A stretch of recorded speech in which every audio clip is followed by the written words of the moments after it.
David Haggard was born on February 23, 1974, in Unionville, a city located in the state of Washington in the United States. He was the eldest son of Arthur Richard, an agribusiness worker, and his birth mother is virtually unknown. When David was 15 years old, Arthur had two more children by marriage, daughters Stephanie and Jamie Haggard. The latter was born on December 2, 1980, in King County, Washington. As the youngest in the family, she was loved and spoiled by everyone. Father Arthur, from the first days of Jamie's life, tried to satisfy the girl's every wish.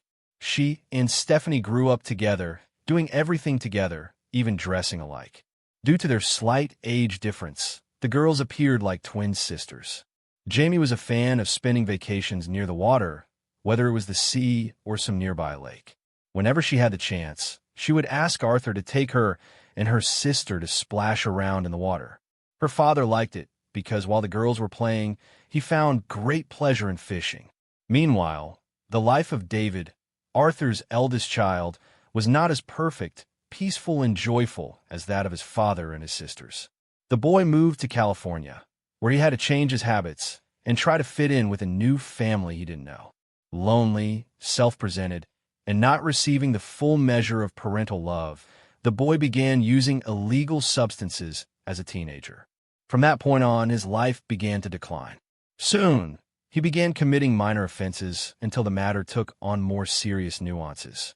One day, David took a car without the owner's consent, and although he was arrested for this incident, he was later released. However, the young man learned nothing from this bitter experience. He did not stop at his misdemeanors, and in a short period, he was arrested twice for possession of illegal substances. David's last arrest in 2005 resulted in a 2-year prison sentence, but he was released on parole a year later. The state made some concessions in David's favor because he was still a young age. It was then decided that David could clear his record and reputation, but to do so, he had to commit no offense for 5 years. Thus, it was possible that his 3 felony convictions in California could be expunged, and he would have no record of them. After all these incidents, David returned to Washington. The onset of adolescence also had its natural effect on Jamie. The girl was becoming increasingly independent, and her older sister, Stephanie, was no longer a role model for her. Jamie became ambitious in the sense that she set high goals for her future. After graduating from high school, the girl who had always been smart began to dream of studying something related to medicine. When the time came, she decided to pursue a career as a physician assistant. It was then that she met a young man from Woodinville. His name was Jake Rose, and the young men hit it off immediately. From a close friendship soon arose a romance, and thus in a short time, Jake and Jamie became a couple. In 2008, at the age of 19, Jamie became a mother and gave birth to twin girls, whom she named Dylan and Madison Rose. However, things were not perfect in the couple's relationship, and soon after the birth of the girls, Jake and Jamie broke up. Despite the breakup, they both maintained a warm relationship and kept in close contact for the sake of their daughters, sharing custody without any problems or arguments. Jamie, in addition, completed her studies and quickly landed a full-time job in a medical center. At the same time, David, despite being on probation, continued to get into trouble. He resumed using illegal substances again, and since then, his behavior became erratic and aggressive to the point where he was arrested on a disorderly conduct charge. That meant a breakdown before the end of his probation. But luck was again on David's side. At a hearing under an exchange of promises agreed to by the prosecutor's office, David pleaded guilty.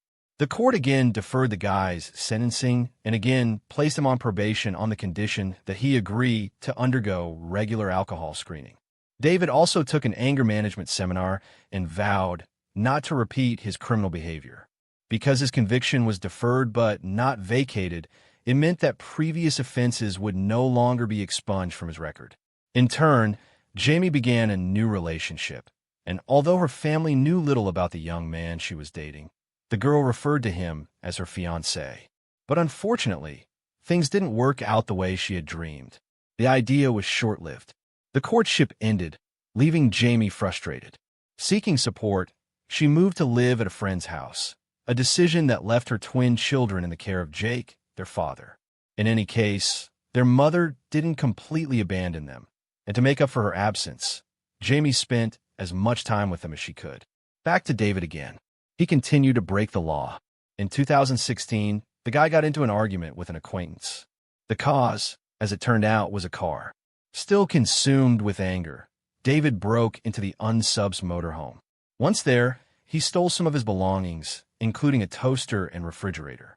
Given his lengthy criminal history, the young man wanted to avoid detection at all costs, so he burned down his acquaintance's home. At first, investigators were unable to determine the cause of the fire, but they did find tire iron marks near the entrance to the house, indicating that an unknown person had gained entry by breaking down the door. A couple of months later, specifically in March, Jamie found a place to live. She rented a house in Kenmare, a small town on the shores of northern Lake Washington, just 15 minutes from Woodinville.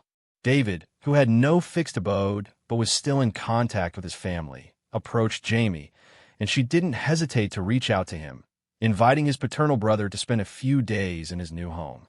But whether out of cunning or convenience, David eventually settled into the house.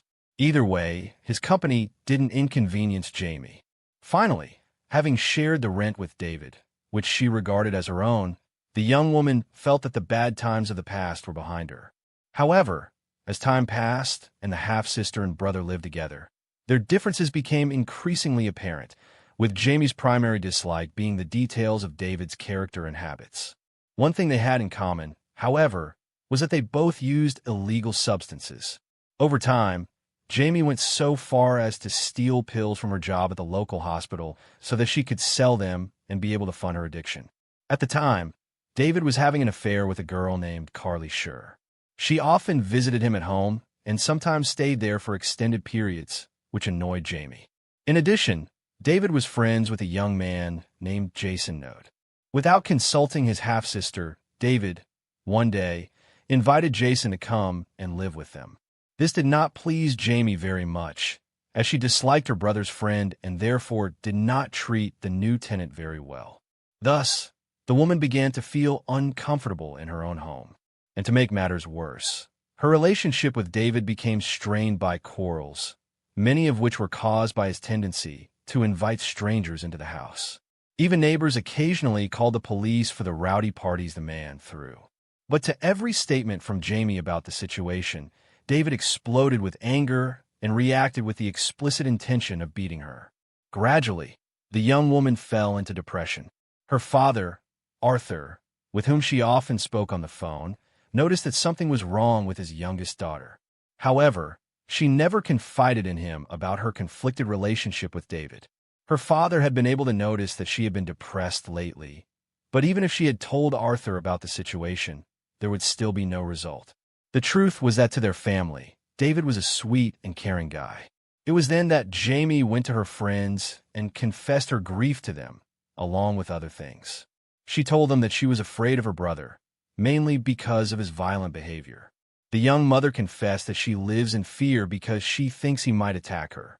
On the night of July 5, 2016, David stole a forklift belonging to a construction site and used it to remove equipment from the exact location.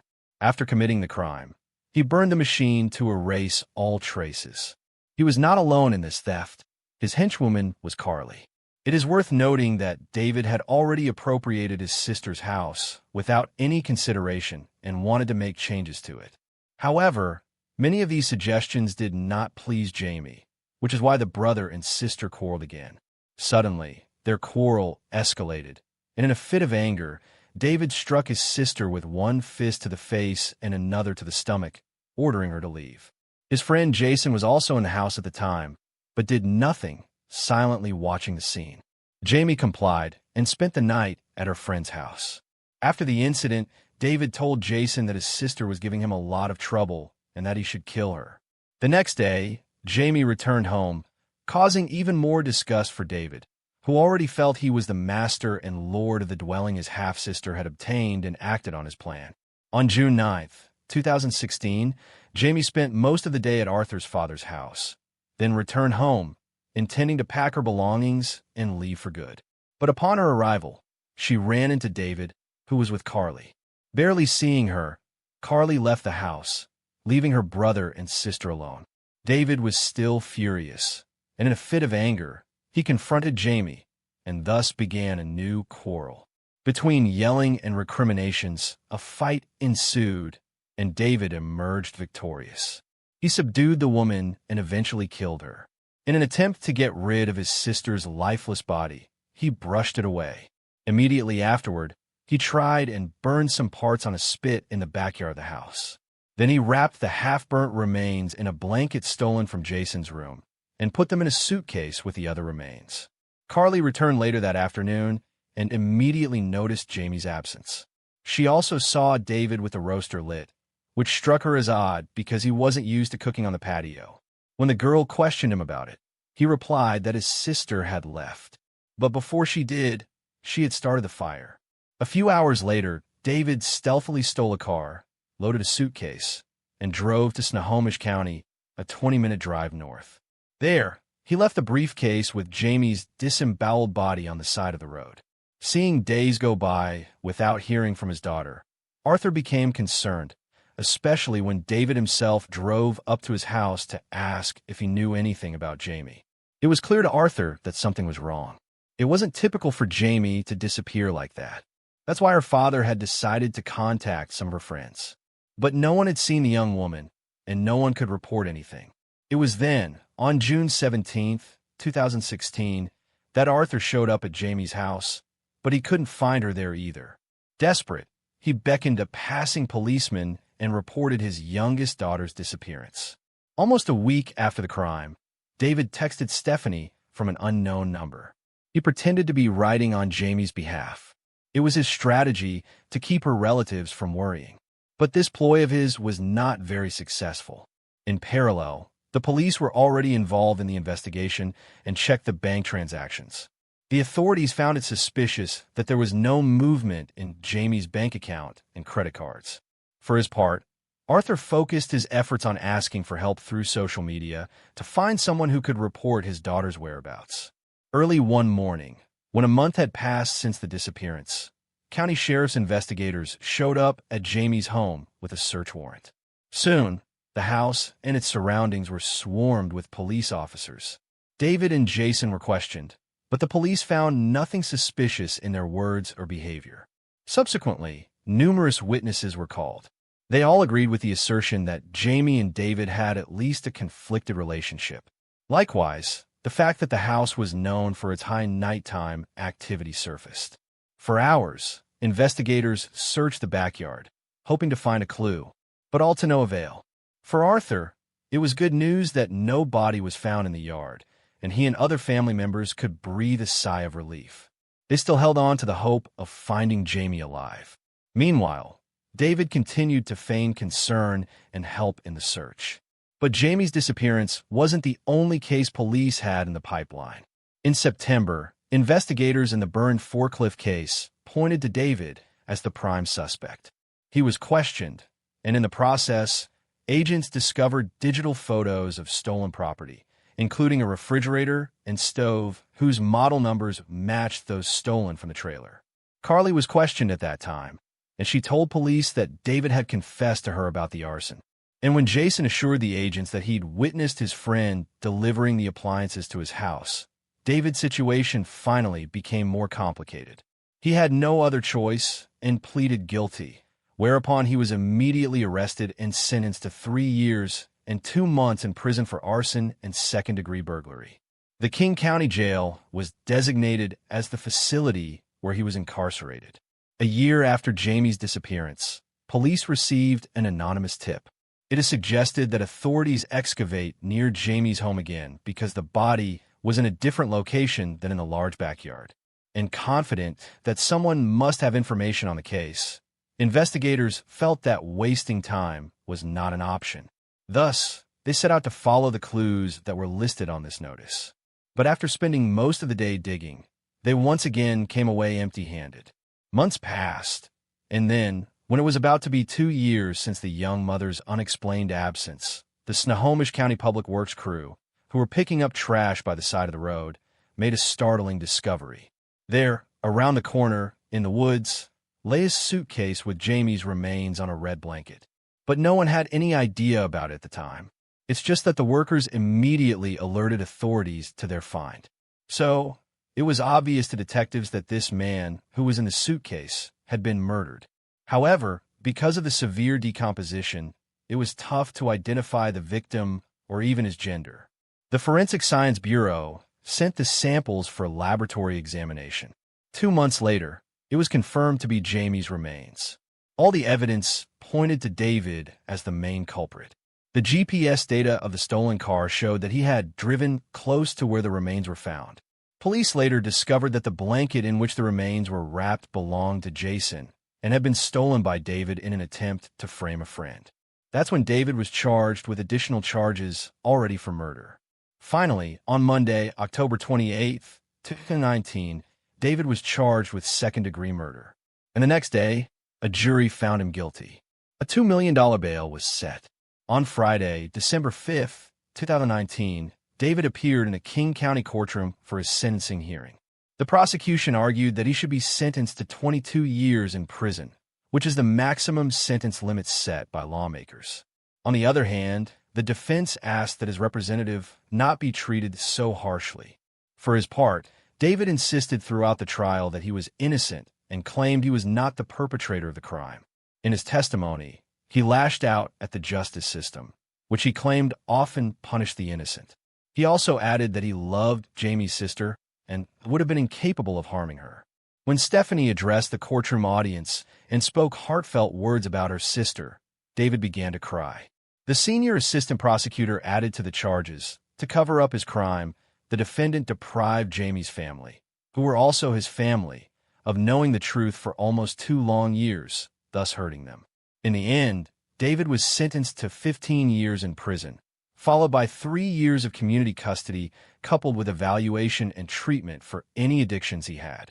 Throughout this time, Jamie's children believed their mother's absence was due to their father forbidding them to see each other. However, to everyone's delight, Jake remarried, and his new wife adopted the girls, raising them as her children. Thanks for watching. I recommend checking out other true crime stories as well.